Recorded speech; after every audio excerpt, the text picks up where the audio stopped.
Welcome to my YouTube channel. My name is Katarina, friends call me Rina, and this is my first English YouTube video, and hopefully you like it. So basically what happened is that I recently moved to Bali from Europe.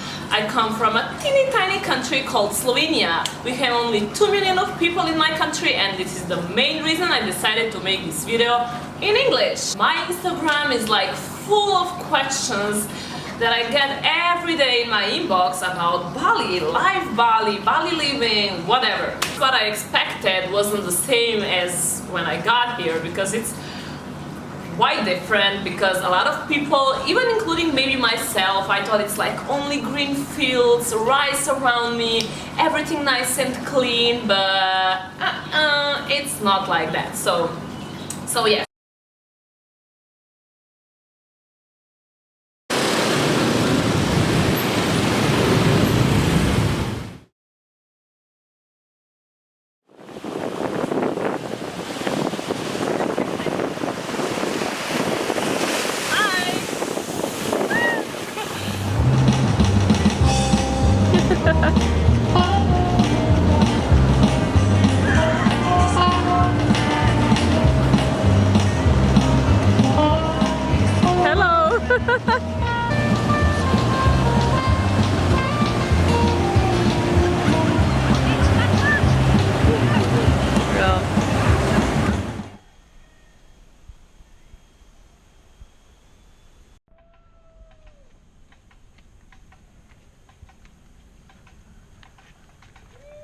Is this in Bali? Yes.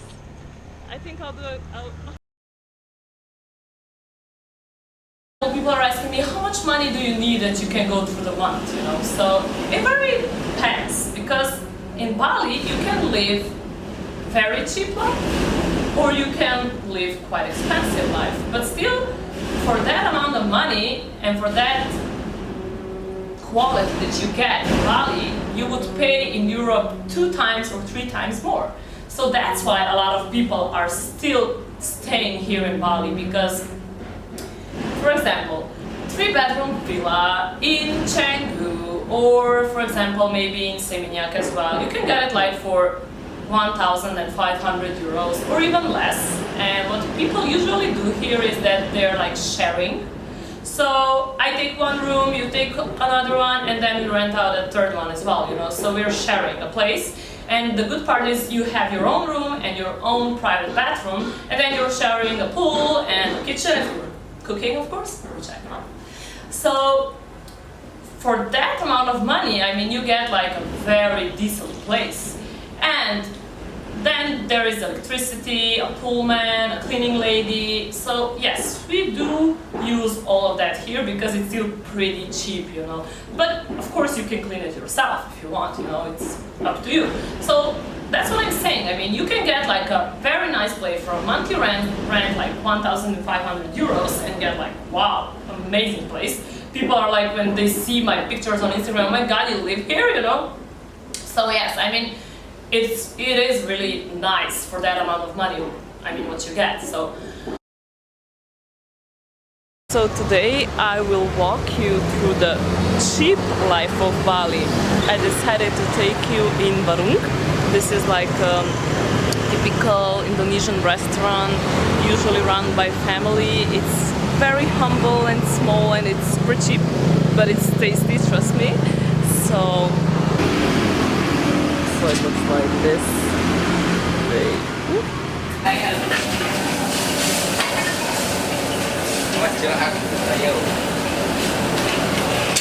This is tofu nasi goreng, which is like a typical Indonesian food. Usually it comes with fried rice. Here.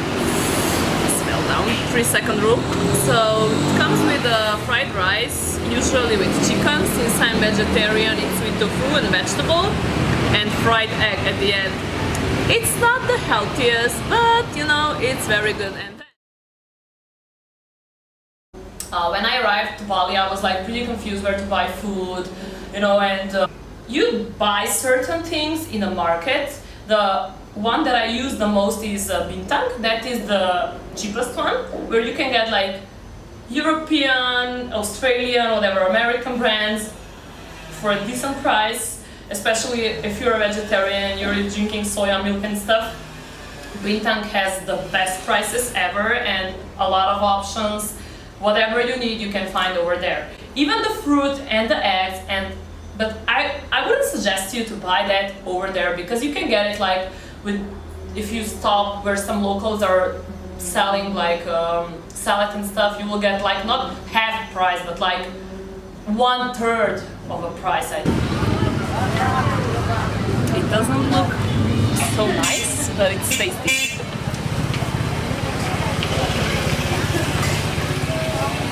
So I'm buying eggs and avocado and stuff. You'll see every day at the same spot because, you know, once I get used to something, I'm just there.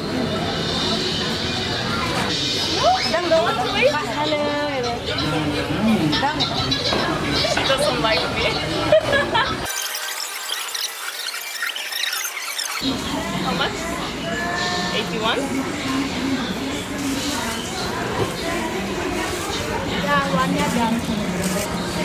So this in total is around 4 euros. So we got 20 eggs, very safe. And tomatoes and avocados and green salad. Okay, so the most interesting part is that you get eggs packed like this. And it's always like a, you know, it's like a challenge every time. Will those 20 eggs arrive safely back home? There is not only bintang, you have pepito as well. Pepito is even more like spread in Bali. You can, but it's more expensive and maybe it looks a bit nicer, but yes, it's pretty expensive. And then you have Carrefour that, I mean, it's worldwide known, so you can get everything over there, but it's even more, I think, expensive than pepito. So first bintang, then pepito, then Carrefour. I mean, if you want to work in Bali, it can be pretty difficult because the average wage in Indonesia is way lower than in European countries. So the average wage is around 400, 450 euros per month. So it's pretty obvious if you want to work with Indonesians. I mean, it's hard to get like a decent salary. Most of the people, what they do here is like they're digital nomads or they open their own business and, you know, they just deal with it. So what I do, which is this popular question I get, is like I work as a blogger and I can tell that I almost live for free in Bali. So if you're an influencer, which is right now a popular word, but I don't consider myself as an influencer, I consider myself as a traveler. So if you're like good in, I don't know, blogging or maybe YouTube or maybe Instagram, whatever, this is like heaven on earth for that people. So basically, I'm a huge food lover, especially in Bali. So I go from restaurant to restaurant and I work with them, post, write, do pictures for them. And the same thing I do with villas, and that's how I basically move around Bali pretty much for free, or I even get paid for that. So, I mean, if you're thinking about that, Bali is like a super good place to start like your blogger, whatever career.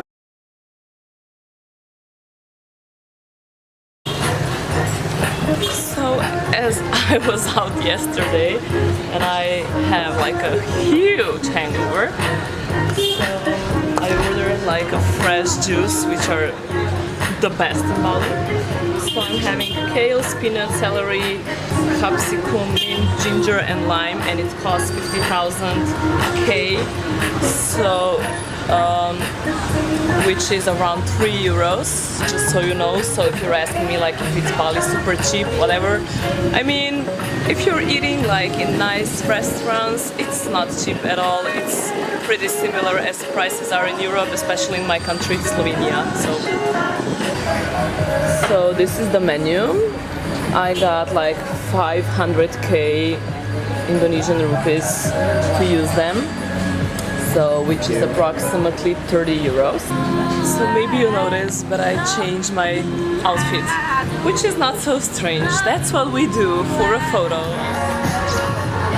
Everything looks delicious and it's always like that. It's served the most cute and amazing with all the pink plates, and that's just Bali. Well, bon appetit to me. Bye!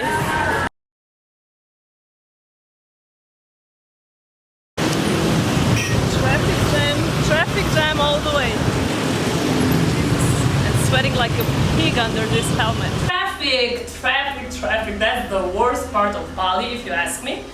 Why? Because they're like I said, like traffic jam, traffic jam, traffic jam, traffic jam, and don't even think about driving a car because you're gonna regret it, trust me. It's the worst thing that you can do in here. I mean, it's more safe, yes, because I don't know if it's seen, but I had like a bike accident, pretty bad one, and my eye is still blue a little bit, but hopefully I covered it. So yes, when it comes to traffic, Indonesians are not the issue. We are, because when you see Australians, usually, or whatever, Europeans, crazy drivers, you know, because we're always in the rush somewhere, you know, and we want to like pass all the traffic jams, but it's impossible because the whole fucking road is like stuck and everything is standing. So first, what I want to suggest you is like to start driving a bike. So they drive on the left side, so if you're from Europe, maybe you'll have a bit of a problem at the beginning, but it's nothing. I mean, I learned in a day. And so we rent a scooter. There are like many places where you can rent a scooter. My Scoopy, for example, cost me 700,000 rupees, which is around 42 euros per month. And gas is super cheap. Gas is cheap. You will spend something for the gas, maybe 20 euros per month, maybe. So it's very cheap to go around Bali. I mean, if you want to drive by yourself, but at this point, yes, because I mentioned, like I said, I had a bike accident. So what happened was that if you're driving, especially at night, put all of your stuff under seat. So I was driving and I had my phone and I had my headphones because I was listening to Google where I have to go. And at one point there were like two guys passing me by, locals, and they wanted to rob me and they wanted to take my stuff. And I noticed them and I started fighting with them during my drive. And at the end I ended up on the street with my head hit somewhere, I don't remember anything anyways, and luckily I'm still alive. So I heard those stories. At the end, it happened to me as well. So just try not to put yourself too much out there, you know, to like almost like scream to, oh, rob me, you know, like I did, obviously, you know. So just put everything under seat and I'm pretty sure you will be safe. Just do that, please. And if you don't feel like safe driving around, you can still order yourself a Gojek or Go Grab. So this is similar to Uber, which we all heard of them, of course, and we all know about them. But it's only that you can order yourself a bike or a car or even a food or whatever, you know, they bring you deliveries, whatever you need. So the thing is that it's super cheap to order yourself Gojek or Go Grab. So these two apps you have to download if you come to Bali, that's the first. So because I'm pretty sure the first week you're not gonna try. Because when you will see the traffic, you'll be like, whoa, what is that? You know, you have to be pretty like confident and you need the courage to drive here at first, you know, because when I first saw the traffic, I was like, what is that? So yes, I started to drive, I started to go around with Gojek and Go Grab. So for example, from Canggu to Seminyak, it takes you like 20,000 rupees, which is like €1.20, and it drives you like for half an hour, people. So it's like super cheap. So if you're not confident enough to drive around, you can use that app. But there is a but.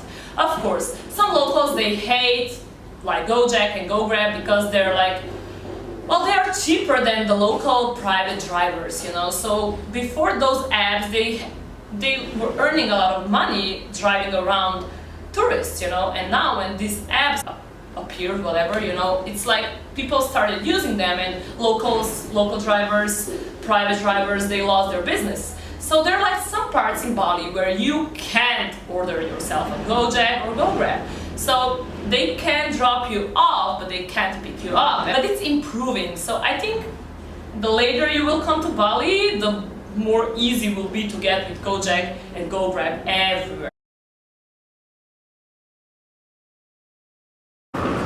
Good morning from Malaysia. Yes, this is early morning and it's already packed. So I want to talk to you about visa. So I'm right now on my visa run in Kuala Lumpur. Because I already stayed in Bali, actually Indonesia, for 60 days. People are asking me about how things go with visa. And the thing is that, I don't know about you, but I'm from European Union, so I'm from Slovenia. And the thing is that we are allowed to stay up to 30 days in Indonesia without any visa. But if you're planning to stay longer than 30 days, then you are supposed to buy visa on arrival. It costs around $35, and you buy that, and then you're allowed to stay in the country for 60 days. When you're close to staying in a country 30 days, around 27 days something, then you need to find the visa agent. And then this agent helps you to sort your papers out, takes your passport to the immigration. Once you start a process, you have to go to Denpasar or whatever city in Indonesia that you're close to, the bigger one. And you go there and you give your fingertips, and that's it. Then you just wait for your passport to get it back, and then you can stay in the country for 60 days. So after those 60 days, you have to leave the country. Otherwise, you're in trouble. So you leave the country the 60th day or the day before, whatever works for you. And usually we do a visa run and we go to Malaysia, Singapore, Thailand, whatever you want to visit. You know, you can make yourself a trip like I am right now. And you can stay in the country for 6 months as well if you make a social visa, but I don't have a lot of information about that, so I don't want to talk about it. I just know that there are options. So this is the easiest one that I'm telling you right now and which I'm using. Well, people are asking me when is good to visit Bali. I mean, there is like a rainy season and dry season, but basically this year it's only dry season. I mean, there were some rainy days. So I think we already saw what we need to see, you know, but my ladies, they're still like very into it. And my fingers, so zmečkani. But most of it was just dry. I mean, there was no rain, and even if it was just like raining for 1 hour, 2 hours, and then it just stopped, you know. So basically, I think it's good sometimes to visit Bali when it's like a low season. So the high season starts, the top high season starts in May, and it lasts till September, something like that. And all the rest is like something middle season. But if you ask me, you can come. I mean, only if you're like really, really unlucky, then you'll have rain. I mean, but usually it's like around 30 degrees. 30 Celsius. It's freaking hot, humid AF, and forget about the nice hairdo because you're wearing a helmet all the time, and you're sweating like a pig, and you know, it's like a mess. It's really an island life. It's not like, you know, you see all these Instagram pictures and you're like, oh my god, Bali, but it's not just that. Bali is like everything. It's messy. It's really messy. I'm sweating right now because I'm sitting outside because the light is better, and oh, I'm sweating already. So yes, I know what I wanted to say. It's about cell phones. So what I suggest to you, if you're coming to Bali, is just buy their SIM card. It's the easiest way. It's super cheap, and you'll save yourself a lot of trouble, because I mean, transport is, like I said, it's pretty messy. So you need Google Maps all the time. I mean, and you will get lost anyways, you know, because I mean, if you're driving a bike, learning and all the stuff, you'll get lost. So it's just deal with it, you know. But so when you come to the airport, you have an option to buy certain SIM cards. I'm using Telkomsel. This one so far is working the best for me. It's really good. I mean, I pay around 150,000 rupees, which is like 9 euros something, or maybe 10, you know, for a month. And that includes like 25 gigabytes of internet, and I mean, it's enough for me, and I spend a lot of time on internet. So just do that, you know, make your life, it's gonna make your life easier. So just buy that SIM card, and that's it. And after a month, you have to buy another one, and you know, well, like I said, it's super cheap, so that's what I suggest.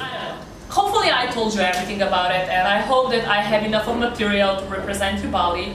So thank you so much, and I hope you liked my video and it was informative and that you found out some interesting things about Bali. And if you liked my video, please don't forget to subscribe, like, whatever, write a comment as well. And please don't mind my English, because, you know, I'm still learning. Bye.